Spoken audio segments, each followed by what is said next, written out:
Ladies and gents, welcome to Xiuquan, and this is the craziest world where it talks about the Taiping Rebellion, salmonella parody by the channel Xiuquan. Chinese civil wars be like, got tired of waiting for Sam videos, so I made my own. Yeah, I already did, I think, one of the videos from this channel. This is more like a salmonella style parody type of video. So it's just great, I guess. Even the quality is great, right? I thought it was not gonna be as good as Sam, and I don't know if I can really compare, but it feels like, if you just shown this video to somebody thinking Sam is back, they will be like, holy shit. So he even kind of sounds like him. So yeah, let's watch this one. Remember, if you like my reaction, don't forget to subscribe so I know which type of videos to react to more. Check out the reaction today, there's a link in this season. Check out the cards with the cards in here. Let's do it.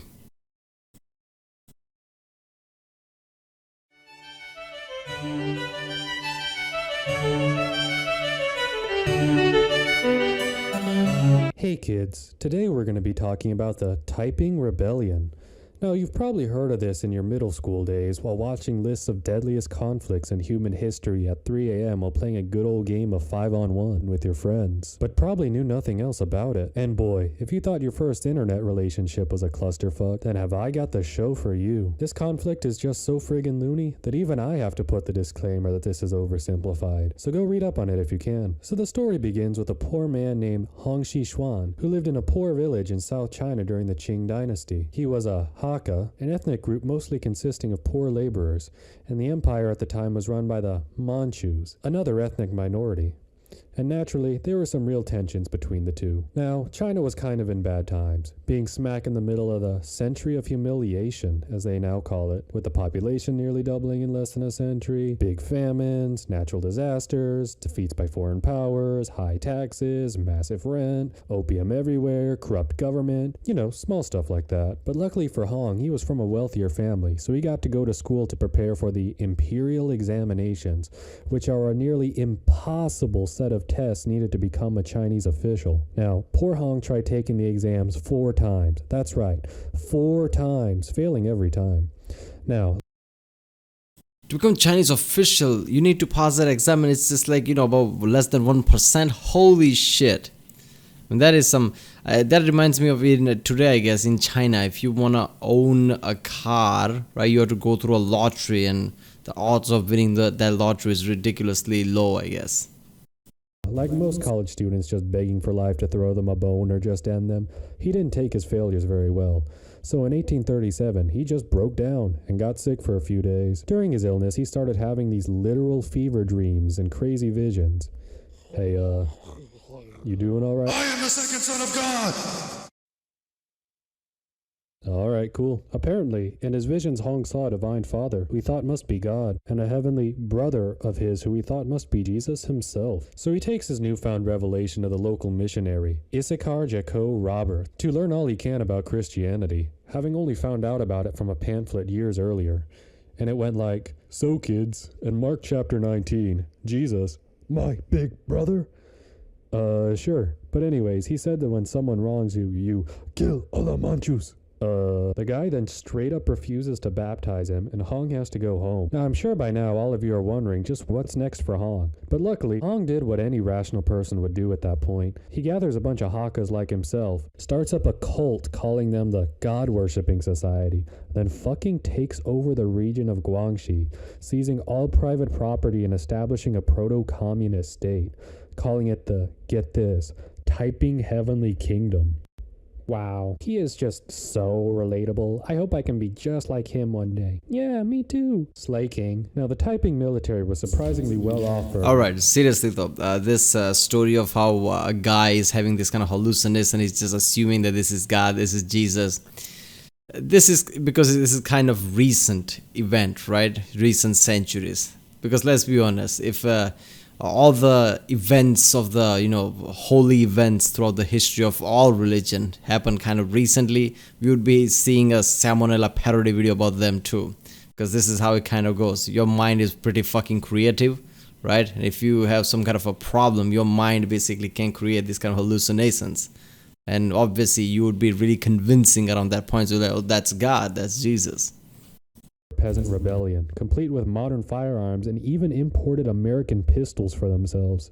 Another thing that separated them from armies at the time was that they had a large sector of female soldiers led by Hong's own sister, Xiuquan. And no, they weren't hot, you horny little fuck. So in 1853, the Taiping forces split into three, with one staying to defend their stronghold, one going west, and one going north to take out Beijing and the emperor himself. The northern exposition was a total disaster, but the western campaign was much more successful.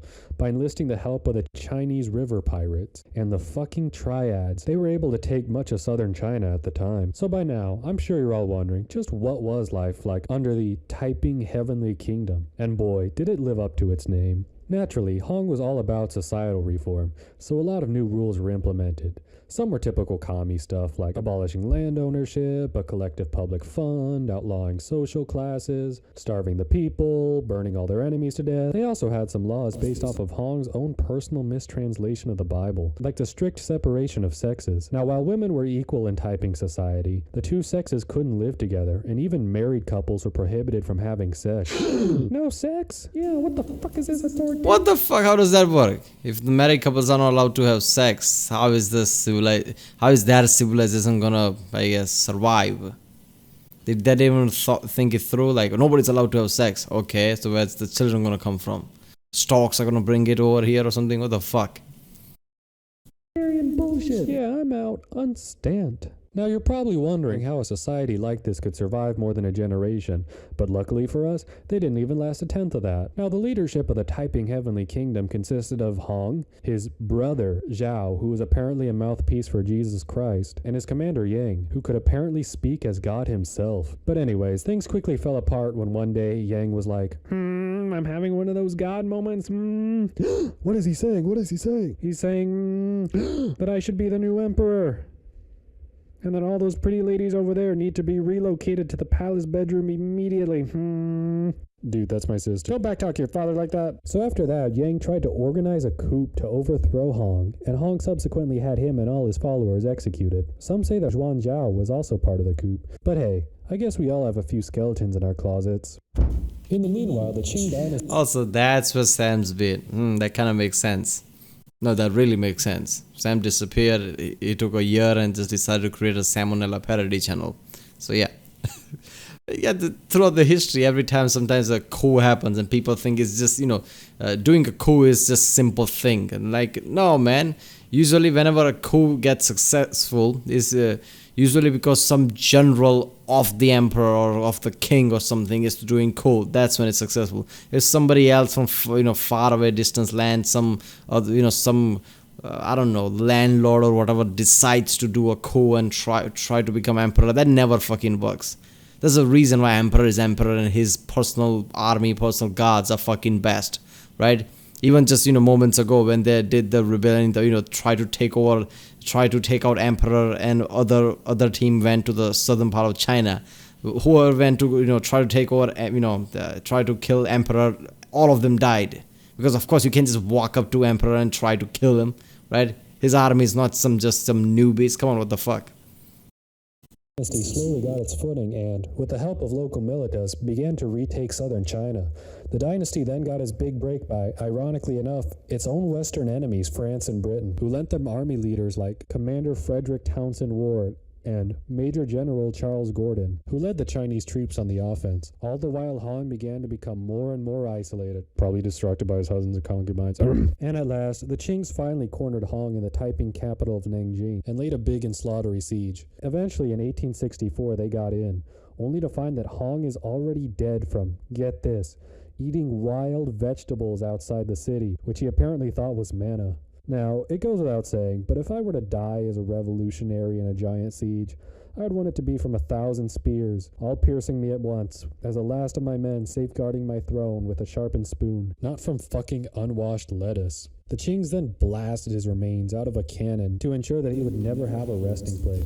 See, what the interesting thing here is, because of unwashed lettuce, he didn't die because of spears piercing him through. I think something else pierced through him, and that is just one of the most horrible way to die, with the fucking devastating diarrhea, because that's food poisoning. Massive food poisoning is what would have happened at that point.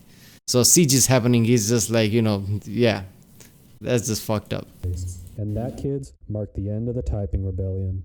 Pirates, triads, women warriors, and communism? What in the Kentucky Fried Fuck is this shit? Oh, Sonny, I haven't even gotten to the part where me and the boys ran to Taiwan to take it from the Japanese. Are you just off your meds or a fucking lunatic? Maybe both, actually. At the end of the day, a whopping 20 million people died, partly because the only Geneva Convention of the day was genocide, and partly due to the fact that all the city raising led to even more disease and famine for the Chinese citizens. Now, I'm sure most of you guys watching are like, really? Just really? He turned one of the most tragic and downright disgusting abominations of a war in human history into a comedic education video? Yes, I did. I'm Samuel Drella, and... He ran away. Yeah, apparently not. He's still running away. I guess he's in the woods because he's still not returned. But yeah, this is a godsend, I'm not gonna lie, right? Salmonella parody. This is the closest thing to Sam that can be. I like it. I like his style. The mic was, weird, I guess, but I'm pretty sure his newer videos, the audio was really good. But yeah. Alright people, that was the craziest war. Nobody talks about the Taiping Rebellion. I didn't know about the Taiping Rebellion, but this is just the kind of story that Sam would have covered. So yeah, Salmonella parody makes sense.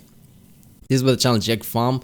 If you like my reaction, don't forget to like, subscribe, check out the reaction, there's a link in the description, check out the cards, check out the ink cards, and yeah, I'll see you next time.